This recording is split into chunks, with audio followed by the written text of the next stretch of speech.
bisa membantu saya membacakannya ya. Tinggal baca saja ayo. Siapa yang berani?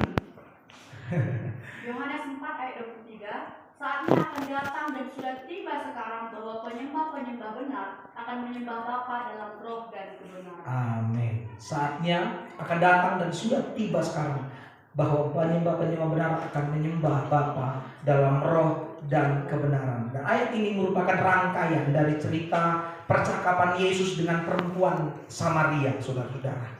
Perempuan Samaria yang dia jumpai. Perempuan ini adalah perempuan yang akhirnya dipakai Tuhan untuk menjadi penginjil yang luar biasa. Penginjil yang luar biasa. Perempuan yang sepertinya punya rasa dia tidak layak, dan ternyata Tuhan layakkan dia. Ya saudaraku yang terkasih Tuhan dalam Tuhan. Nah, kalau kita bicara menjadi penyembah Tuhan, jika kita mencari frasa apa itu penyembahan, what is worship? Dalam Google kita bisa menemukan ada 1.650 kata penyembahan. Kalau dalam hasil pencarian itu bisa kita telusuri. Ini berarti banyak. Nah, kata menyembah itu sendiri dalam berbagai variasi di Alkitab Perjanjian Baru itu ada 60 kali. Menyembah. Nah, penyembahan ini bermakna ibadah gitu. Dalam Perjanjian Baru, makna penyembahan itu ibadah.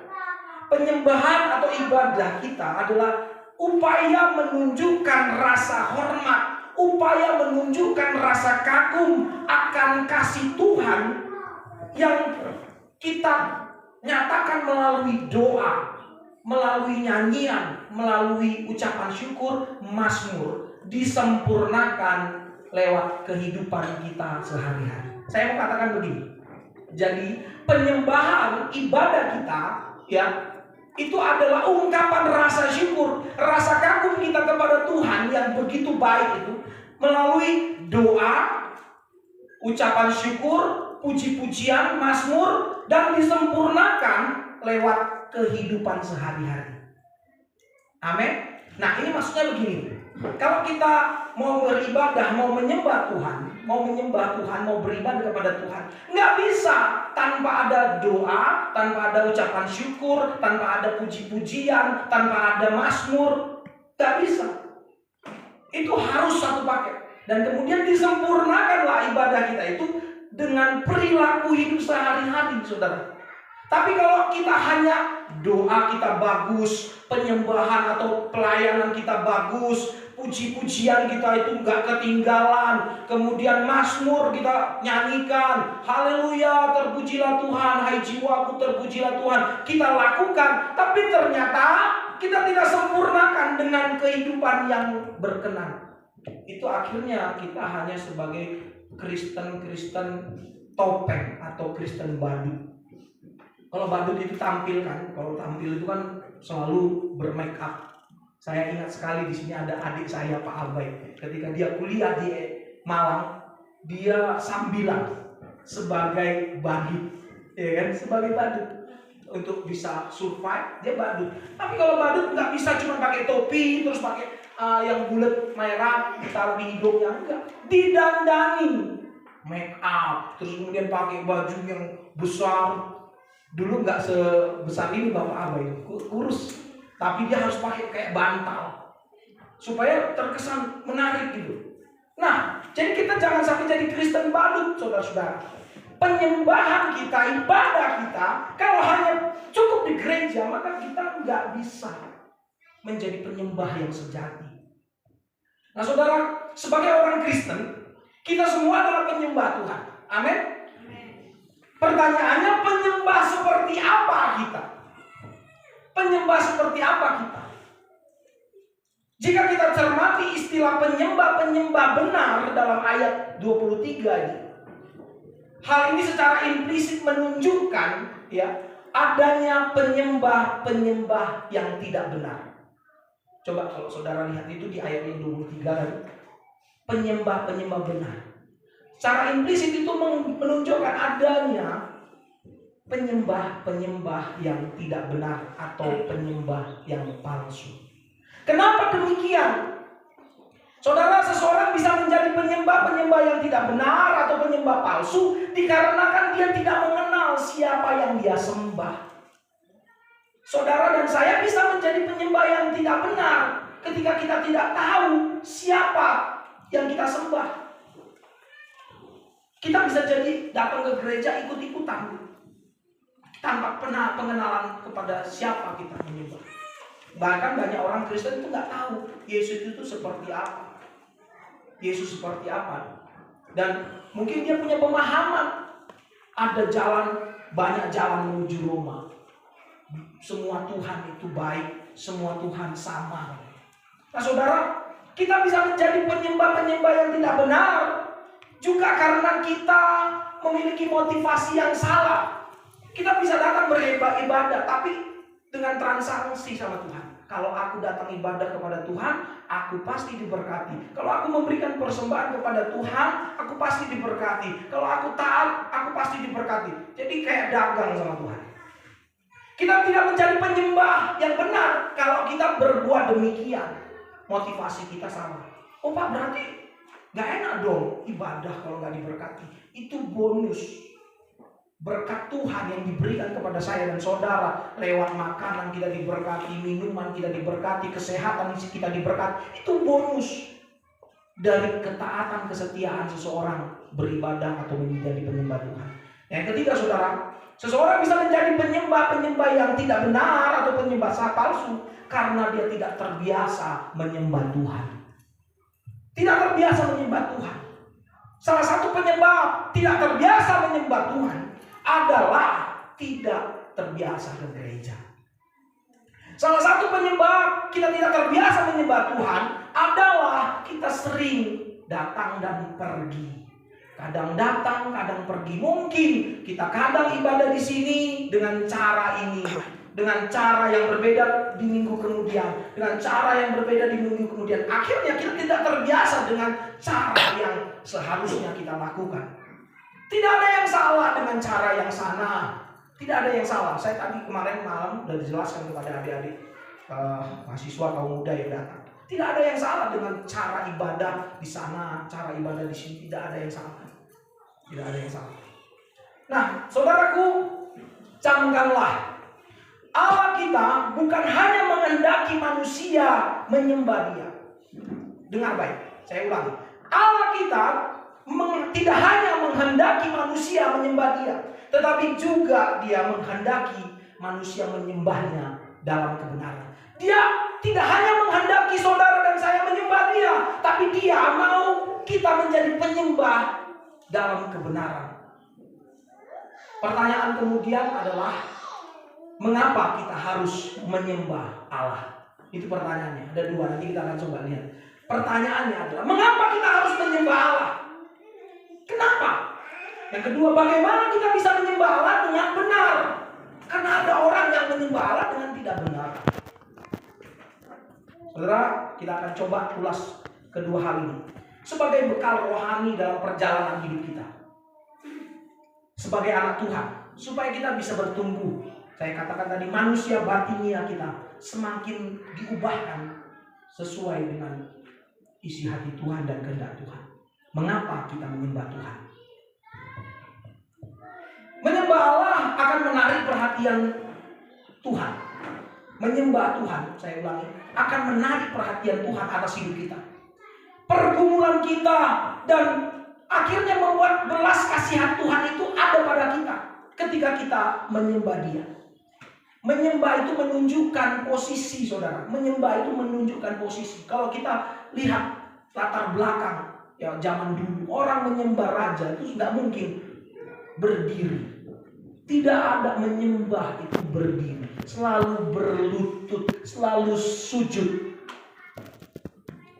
Itu menunjukkan bahwa dia ada di posisi bawah, dia ada di posisi lemah, dia ada di posisi rentan, dia butuh pertolongan. Itulah alasan kita harus menyembah. Kenapa kita harus ibadah? Karena kita lemah. Kenapa kita harus ibadah? Karena kita rentan. Kenapa kita harus ibadah? Karena kita butuh kekuatan topangan, butuh pertolongan. Itulah alasan kita beribadah. siapa yang kuat? Dialah yang harus kita sembah. Siapa yang bisa memberikan kita pertolongan? Dialah yang harus kita datangi. Kan demikian. Amin. Nah, saudara, kalau kita butuh Tuhan, maka kita akan harus datang kepada Tuhan. Dan kita datang sebagai penyembah Tuhan. Kita datang ibadah hari ini. Kita butuh Tuhan. Itulah alasannya. Tuhan tanpa dia muliakan pun dia tetap mulia. Yang butuh Tuhan itu sebenarnya bukan, yang butuh penyembahan itu bukan Tuhan, tapi kita. Dan Tuhan memang mau kita sebagai penyembah. Hakikatnya itu harus kita sadari. Kita butuh Tuhan. Butuh Tuhan. Itu hakikat manusia yang lemah ini, saudara. Nah, kalau orang lagi menyembah, itu kan, dia pasti ada posisi ini. Iya kan begitu, saudara-saudara, posisi menyembah ini. Bersujud, berlutut, itu posisi menyembah. Kemudian dalam konteks hari ini, menyembah itu tidak begitu di kursi, tapi sikap hati. Sikap hati saya dan saudara itu jauh lebih penting daripada bentuk tubuh, daripada posisi tubuh, sikap tubuh. Nggak ada gunanya juga kalau ternyata kita seperti menyembah, tapi ternyata hati kita jauh dari Tuhan. Saudara yang terkasih dalam Tuhan, kalau pertanyaannya kenapa kita menyembah Tuhan, maka jawabannya karena kita butuh Tuhan. Kita butuh kekuatan. Ketika Tuhan berkata, marilah kepadaku hai kamu yang letih lesu dan berbeban berat. Ini menunjukkan bahwa ada pertolongan yang Tuhan tawarkan. Dan itu akan saudara dan saya dapatkan ketika kita merespon. Kalau saudara dan saya tidak merespon, percayalah, nggak akan ada apa-apa yang terjadi dalam hidup kita. Kan ada lagu ya, kami perlukan keajaibanmu, kami butuhkan sentuhan tanganmu, kami tak dapat jalan sendiri, kami perlukan. Amin. Puji Tuhan. Itu benar-benar lagu yang liriknya pas banget. Sebagai kita yang lemah, kita yang rentan, kita yang benar-benar datang dengan pergumulan. Saya meyakini dalam nama Yesus tidak ada satupun di antara manusia di muka bumi ini, termasuk kita, yang tidak punya pergumulan. Pendeta, pergumulan jauh lebih banyak. Dosen, pergumulannya jauh lebih banyak. Yang tidak punya pergumulan adalah mereka yang sedang duduk di samping kanan Allah Bapa surga. Di dalam hadiratnya, kita itu adalah orang-orang yang sadar hanya Tuhan sumber pertolongan. Dan posisinya supaya kita dapat pertolongan Tuhan adalah menyembah. Ia berarti berlutut, sujud, mengakui kedaulatan yang dia sembah. Nah, saudara, pada zaman dulu orang memberikan upeti kepada seorang raja, atau kerajaan kecil memberikan upeti kepada kerajaan yang besar, karena dia butuh apa? Dia butuh perlindungan. Hari ini banyak negara itu masuk ke NATO. Kenapa? Karena dia tahu kalau dia masuk ke NATO, maka ada perlindungan. Ada konsekuensi dari dia bergabung ke NATO, yang membayar iuran lah, buat ikut aturan lah, dan tujuannya dapat perlindungan. Kalau Indonesia perang sama Malaysia, kira-kira yang menang siapa? Mungkin jawaban saudara, Indonesia, penduduknya jauh lebih banyak, ya kan? Indonesia, tentaranya hebat dan seterusnya. Kita perang bukan sama Malaysia saja. Kalau kita perang sama, ya kan, sama Indonesia perang sama Malaysia, itu gak hanya itu. Kita akan perang sama Inggris, kita akan perang sama Australia, karena mereka ada kesepakatan sesama jajahannya itu. Ada persekutuan mereka. Saya yakin saudara-saudara tahu. Jadi kita itu nggak bisa kalau kita lemah terus kita mencoba dengan kekuatan kita sendiri. Kita butuh Tuhan. Ada kekuatan adikodrati yang harus saya dan saudara libatkan.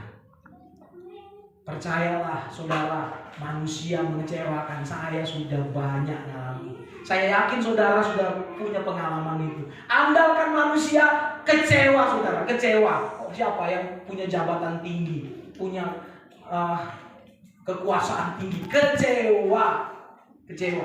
Tapi kalau saudara mengandalkan Tuhan yang tak terlihat itu, saudara tidak akan kecewa.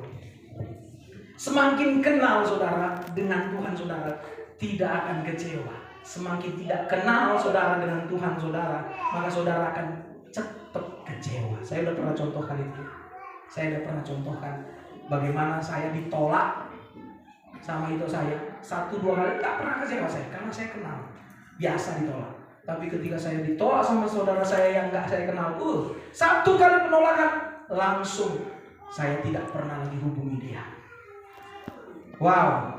Ya, itu alasan kenapa kita harus menyembah Tuhan. Ya, yang kedua, bagaimana kita bisa menyembah Allah itu dengan benar. Ya, ini yang kedua. Masih 10 menit berjalan. Syarat mendasar dan terpenting untuk menjadi seorang penyembah yang benar adalah dengan menyembah Allah melalui Yesus Kristus. Syarat mendasar untuk menjadi seorang penyembah adalah menyembah Dia melalui Yesus Kristus. 1 Timotius pasal 2 ayat 5. Saya minta salah seorang membacakannya. Tetap aja di sini, Bang. Salah seorang yang sudah menemukannya. 1 Timotius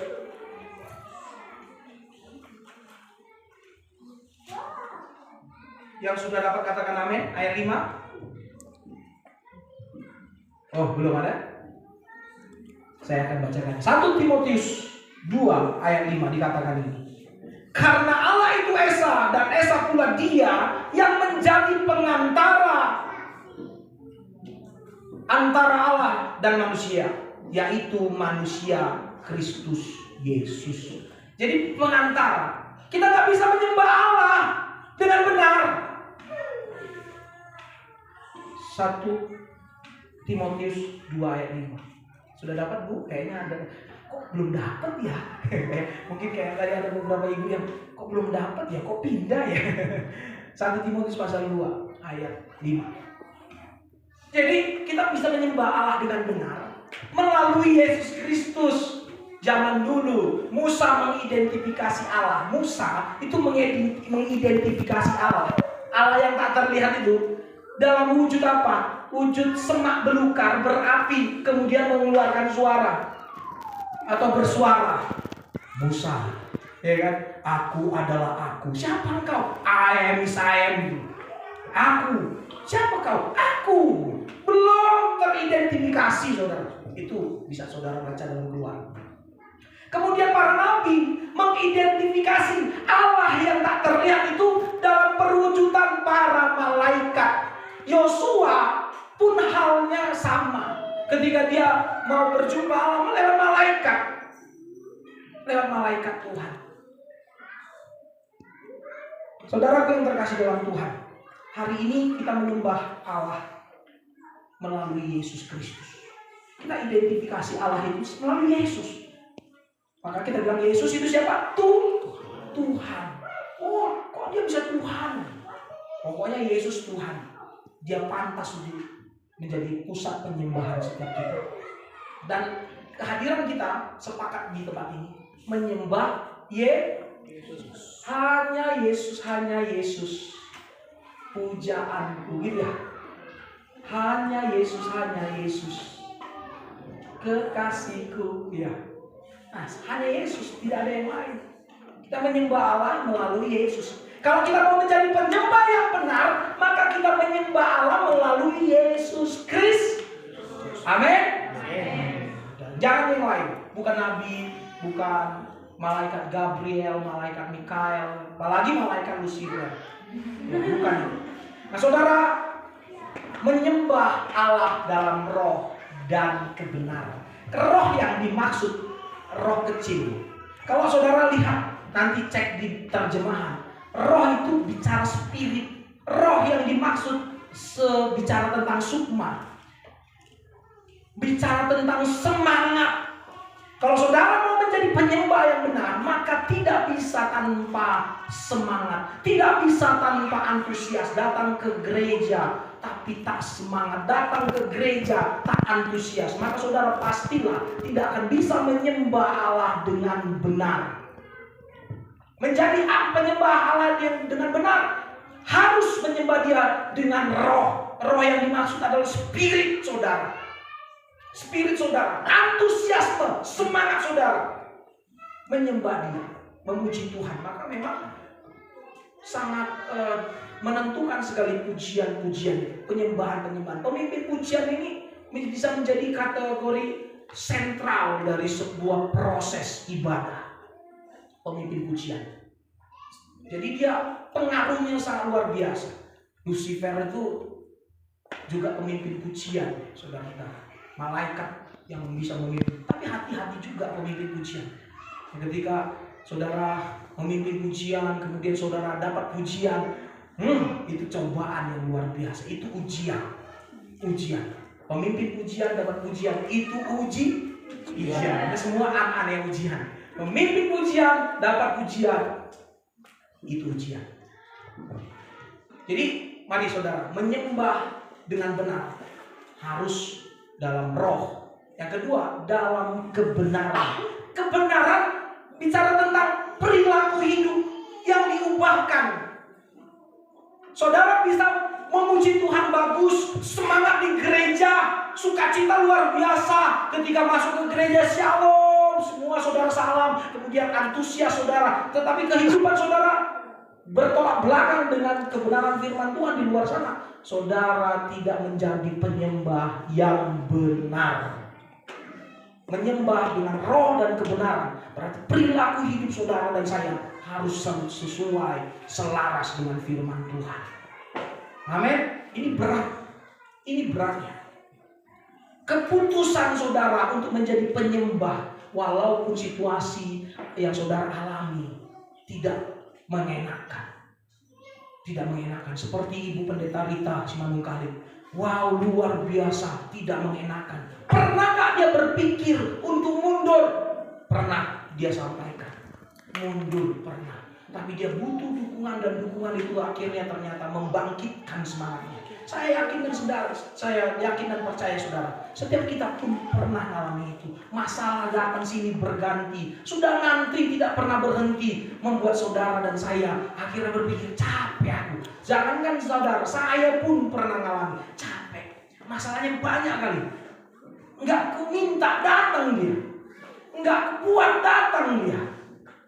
Pernah pengen menyerah, anak sakit, masalah di pekerjaan, di rumah, di mana-mana ada masalah. Justru sepertinya itu dari Tuhan untuk membuat saudara semakin dekat dengan Tuhan. Kadang-kadang masalah diizinkan Tuhan terjadi hanya untuk mengingatkanmu bahwa kau harus datang. Dan juga orang yang sudah dikasih masalah bertubi-tubi nggak datang juga, ya kan? Oh, ini pengalaman ini. Nah, saudaraku yang terkasih dalam Tuhan, akhirnya tadi malam ada pertanyaan. Ini mungkin bisa menjadi referensi juga. Pertanyaan dari Bro Yohanes. Apa beda spiritualitas dan ritualitas? Saya jawab begini. Ini setelah saya gali, ya, akhirnya menemukan ini. Ritualitas itu ada kaitannya sama rutinitas. Ritualitas itu bicara ritual, prosesi keagamaan. Semua agama melakukannya. Semua gereja ada ritualnya. Dan ritual itu saudara, itu ya gitu. Urutannya pasti begitu. Nah, kalau saudara coba untuk merubah ritual tadi, maka saudara akan mengalami benturan-benturan yang tak mengenakan. Misal, ini kan ritual kita ada penyembahan. Penyembahan haleluya, haleluya gitu kan. Saudara buat 15 menit. Tadinya kan cuma 3 menit ya. Dibuat 3 menit itu aja udah liling hidung dalam hati ini. Lama ya. 3 menit dibuatlah sama si Emi 15 menit. Wah, saudara akan bukan mata terpejam, tapi akan saudara lihat. Jangankan saudara, saya aja mungkin. Tapi berdoa, Tuhan tolong Tuhan tolong jamah dia. Bukan berdoa Tuhan, terpujilah Engkau. Bukan lagi berdoa. Ketika ritualnya tadi saudara rubah, akan terjadi benturan-benturan. Percayalah. Ya? Setuju? Setuju. Ya itu ritual. Ya ritual. Ritual itu semua agama, semua gereja punya ritual. Dan ritual itu berkaitan sama kebiasaan, tradisi, budaya, dan seterusnya. Tapi kalau kita bicara tentang spiritual, ini sama seperti yang tertulis dalam Matius pasal 6 ayat 6. Oke, coba bisa dibantu baca nih. Yang sudah menemukan katakan amin. Ini spiritual. Tadi ritual yang tadi prosesi keagama, liturgi kita dan seterusnya dan seterusnya. Spiritualitas. Tetapi jika engkau berdoa, masuklah ke dalam kamarmu, tutuplah pintu dan berdoalah kepada Bapamu yang ada di tempat tersembunyi, maka Bapamu yang melihat yang tersembunyi akan membalasnya kepadamu. Amin. Ini spiritualitas. Kalau saudara dan saya mau berdoa, masuk kamar, tutup pintu, kemudian berdoa di sana. Ya kan? Ini bicara tentang keputusan pribadi kita nih. Kita terkoneksi. Caranya nggak dibatasi, lamanya nggak dibatasi. Tidak ada pembatasan di sana. Tapi kalau dari ritual ada batasan-batasan. Ada cara-cara. Tapi kalau dari bicara spiritual, percayalah, saudara harus keluar dari. Nah, biasanya yang mengubahkan yang mana? Yang efektif yang mana ini? Yang efektif adalah spiritualitas kita. Untuk mengubahkan pribadi, yang efektif adalah spiritual. Ketika kau dan saya dan Tuhan, tuh klik satu frekuensi. Ketika saya masuk berdoa di kamar dalam kesendirian menyembah Tuhan, bisa 1 jam nyanyi, bisa berjam-jam, caranya tidak dibatasi, lagunya sesuai dengan panggilan hati kita. Tidak ditentukan 3 lagu ya, 1 lagu pertama, 2 lagu ini, lagu nanti tidak ditentukan. Tapi spiritualitas kita selalu mengubahkan perjumpaan. Saudara yang terkasih dalam Tuhan, itu pengertian spiritualitas dan ritualitas. Pak, itu menurut siapa? Menurut Pak Alki, dan bisa dicek di chat gitu. Bisa dicek. Oke, saudara. Nah, kalau kita bicara penyembahan, saya mau jelaskan dulu. Ini masih ada waktunya, tadi belum ada 30 menit ya. Saya mau kasih tahu gini, penyembahan. Nah, yang Pak, kenapa kok haleluya, Pak? Bukankah mereka kok? Apakah mereka gereja Lutheran atau gereja Katolik tidak ada penyembahan? Mereka tidak menyembah. Ya, no, bukan begitu maksud. Penyembahan itu adalah nyanyian, pujian-pujian, mazmur. Dan yang kita lakukan sebenarnya tadi, haleluya, kami memuji Kau Tuhan, haleluya. Itu namanya mazmur, saudara, bermazmur. Kalau haleluya itu kalau kita ingat lagu ini, haleluya, haleluya, haleluya, haleluya. Kalau dia tadi ada juga kata lagu haleluya.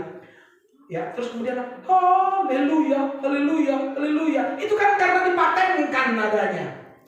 Cuman kalau kita nadanya tak dipatenkan, tergantung pemimpin pujiannya, tergantung musiknya, ya kan? Haleluya. Berarti itu penyembahan, itu mazmur, dan itu bagian dari penyembahan. Terus ketika kita nyanyi lagu pakai kubu ende, itu penyembahan juga. Tapi apakah dia benar-benar menyembah? Belum tentu. Itu tergantung saudara dan pribadinya kan. Ketika kita bilang haleluya, haleluya, belum tentu itu menyembah, karena ada pikiran aduh kompor itu belum mati tadi. Bisa aja. Aduh, gimana tadi temanku? Aduh, belum pas. Ada pikiran tubuhnya di sini, pikiran di mana-mana. Bisa. Saya lo sering gitu. Haleluya. Aduh, kok salah ini tadi ya. Menyembah Tuhan gayanya. Nah, saudara yang terkasih dalam Tuhan, ketika kita menyembah Tuhan, itu rangkaiannya. Tadi ya seperti saya bilang, ada doa, ada ucapan syukur, ada nyanyian, ada mazmur di sana. Tapi disempurnakanlah penyembahan itu dalam hidup kita. Kalau saudara bagusnya luar biasa di sini, memuji Tuhannya luar biasa, maaf kata pelayanannya hebat. Ya, Mr. Carlo yang makan itu bilang banyak ya. Tapi ketika di luar banyak orang tersandung. Ada satu peristiwa ya, pemimpin pujian di sebuah acara di PAK di aula ini. Yang memimpin pujian itu anak mahasiswa dan mereka orang gereja Pentakosta. Dan dia pimpin pujian, haleluya, haleluya, luar biasa pujiannya. Tapi semua di situ mencibir. Ini begini. Ini cerita mahasiswa dia. Dan saya hanya menyampaikan. Bukan gosip, ini satu peristiwa. Kalau gosip itu kan personal. Kalau ini bicara tentang fenomenal. Ya, dia haleluya, keren. Tapi yang bersangkutan ini jadi batu sandungan di konteks pertemanan dan interaksi sosial. Akhirnya apa? Akhirnya Tuhan tidak dimuliakan karena banyak yang nyanyi di sana, kayaknya Pak Abe termasuk. Karena ini siapa di sini? Orang ini kan gitu. Dandanannya maaf kata menor gitu kan. Tampilannya berbeda. Sementara kebiasaan di sana pakai buku wende. Lagu-lagu buku wende ada kirim jemaat. Jadi saudara yang terkasih dalam Tuhan, itulah gambar hidup kita harus selaras dengan isi hati Tuhan dan maksud Tuhan. Kita bisa menjadi penyembah Tuhan. Menyembah Tuhan dengan benar. Sekaligus menyembah Dia dengan roh dan kebenaran. Saya berharap setiap kita itulah motivasinya datang beribadah hari ini. Amin. Ada satu lagu pujian. Saya minta anak saya maju ke depan. Di material